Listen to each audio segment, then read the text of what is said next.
The Lakers are 0-5 in the preseason. Here's why they aren't worried. For the renovated Los Angeles Lakers, the 2021-22 preseason has been tricky, to say the least. First, and somewhat ironically, the active roster's young players, minus Austin Reaves and plus Trevor, Ariza, and Wayne Ellington, have already been hit by the injury bug. Ariza will miss 2 months following ankle surgery. Talen Horton-Tucker, thumb surgery, is out at least 4 weeks. Kendrick Nunn is dealing with a sprained ankle. A preseason standout, Malik Monk, has a strained groin. And Ellington missed Tuesday's game with hamstring tightness. Also, the Lakers have lost all 5 of their exhibitions on Tuesday. The Los Angeles Lakers, playing with LeBron James, Westbrook, and Anthony Davis for the first time, fell to the Golden State Warriors, playing without Steph Curry and Draymond Green. They lost 111-99 at the Staples Center. Yet there's no reason to sound the alarm. On the contrary, while the preseason hasn't gone smoothly by any means, the Lakers aren't concerned, and neither should Laker fans nor Lakers Twitter. Here are a few reasons why. The Lakers are playing the long game. Since the introductory press conference in August for various free agent signings, the Lakers across the board have been on message. It's a marathon, not a sprint. Things take time. Every player who has been in front of a microphone over the past 2 months has uttered some version of trust the process.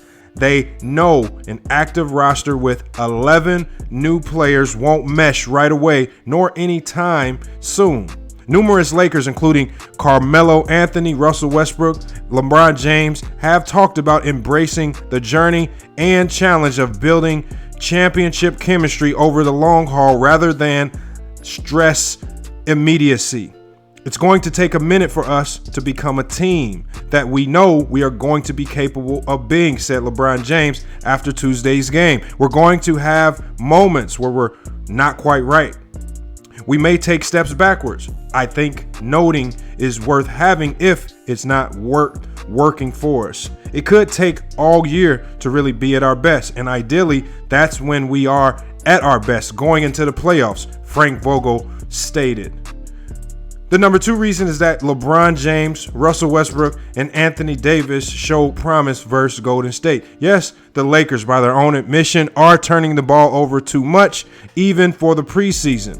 103 in 5 games, though they don't really seem to care. And after Tuesday's loss, Vogel cited spacing issues in lineups with AD at the 5, with Russ and LeBron on the floor. However, the Lakers have played less than one half of basketball with LeBron, Russ, and AD on the court together, and there are already visible positives. For one, the Lakers pushed the pace effectively. They adopted a rebound and run mentality, encouraging any border besides DeAndre Jordan or Dwight Howard to push the ball themselves.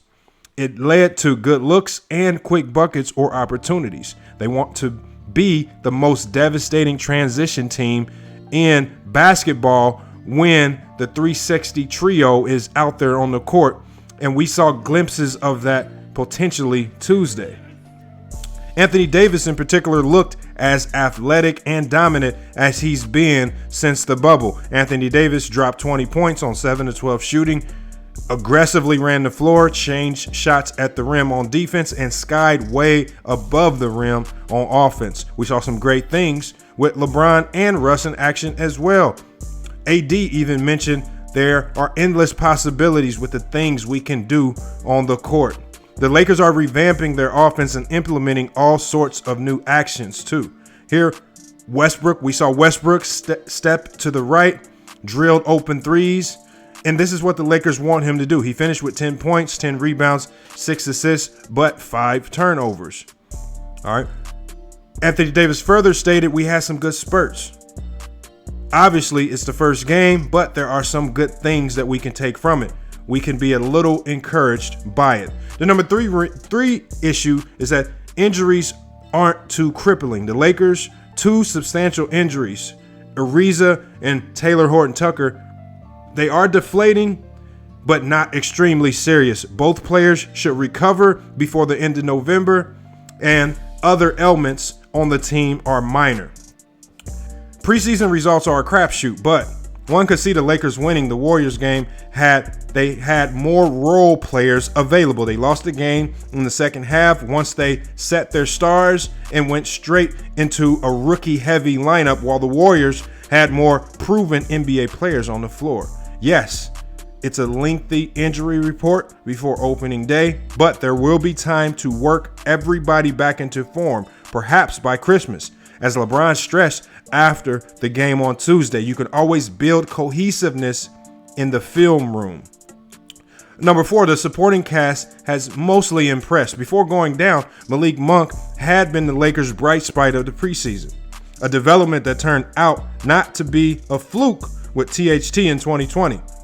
He made 15 of 29 attempts from the field, 8 of 17 from the 3, and displayed an impressive shot creation ability. He's more than just a spot-up microwave. Speaking of Talen Horton-Tucker, his J looked more balanced, and his leaner physique seemed to make him more aerodynamic. Kendrick Nunn, his two-way skills have stood out to LeBron, and he clearly adds an element of dynamic playmaking that the Lakers could have used in recent years. Dwight Howard looks spry for 35, and Carmelo Anthony has shown flashes of bucket getting, though his defense has been picked apart. His rebounding yelling is in midseason form, to say the least. Shandy Brown is 14 of 28 from the field. Tight defense and an all-around effort is making a case for one of the Lakers' two-way deals, currently held by Joel Ayayi and CQ Dombayu. And most notably, fellow undrafted rookie Austin Reaves has already become a Lakers folk hero who looks ready to contribute on an NBA court. Hey, and I want you guys to let me know what you think about the Lakers, man. What do you think about the Lakers headed into the regular season? Obviously, it's just preseason play, but you want to, for most teams, and I know as fans, you want to see your team at least give some semblance of hope for what they can see in the regular season, and we just really haven't seen that with the Lakers, who have been 0-5. Now, consistency and cohesion comes from being healthy. They're dealing with knick-knack injuries right now. Nothing serious, as we mentioned earlier. Nothing serious, just knick-knack injuries from Malik Monk. And these are all from their premier role players. These role players are generally the guys who will get the bulk of the minutes in this preseason games.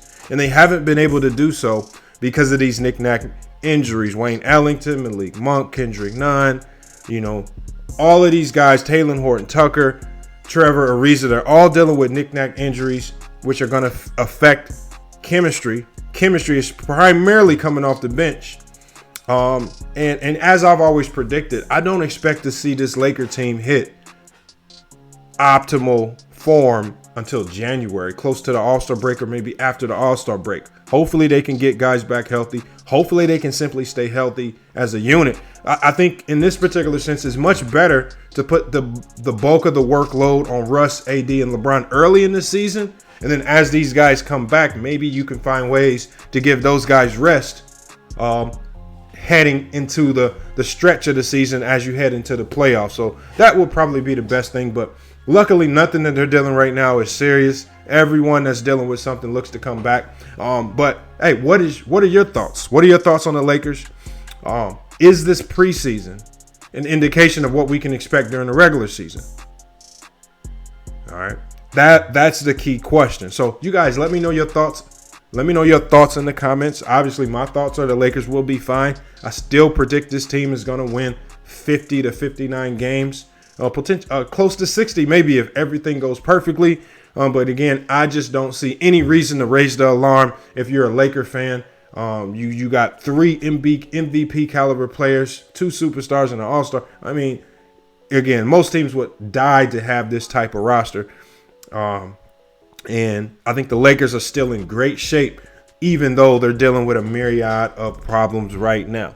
Hey, but it's FYF Sports, man. It's been another great podcast episode. We're going to be back with more sports and news later. Obviously, this topic right here is just going to also be one of those topics that we can discuss in our live stream. So again, check the video out. If you got anything you want to mention in our live stream, take notes, come pull up. Right? I see a lot of you guys are pulling up. You're in the chat, but I want to encourage you guys, come on the live panel. Let's chop it up. I love to see new faces pull up and get to meet some of you subscribers. And that also gives me the opportunity to invite some of you guys out to the FYF Sports Community Basketball event coming in January. All right, so make sure you're tuning in to the live streams to get more information on that. Continue to support the channel with the Cash App FYF Sports. Make sure you hit it. Support the channel. Support the community basketball event. Hey, but it's FYF Sports, man. Another great podcast episode. We're going to be back with more sports and news later. But until then, it's FYF Sports. And we out.